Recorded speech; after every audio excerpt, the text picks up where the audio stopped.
মই চাওঁছি নেকি আই দি আছো ৰ মনি ডাইৰেক্ট চাহ কাপ দিছোন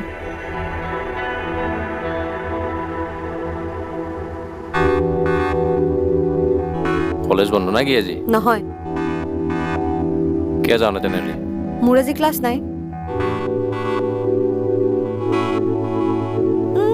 ট্ৰেজেডি চাতা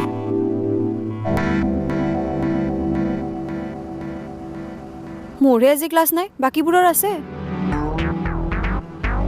হ'ব দে কাৰ কথা ভাবছা তই বুজি পাইছো বৰ একেবাৰে তেৰে নামৰ সলমান খানটো মই কি খাই জন্ম দিছিলি তোক যি খাই জন্ম দিছিল মনি অহে আছোন আজি 12:30 তাইৰ ক্লাছ শেষ হ'ব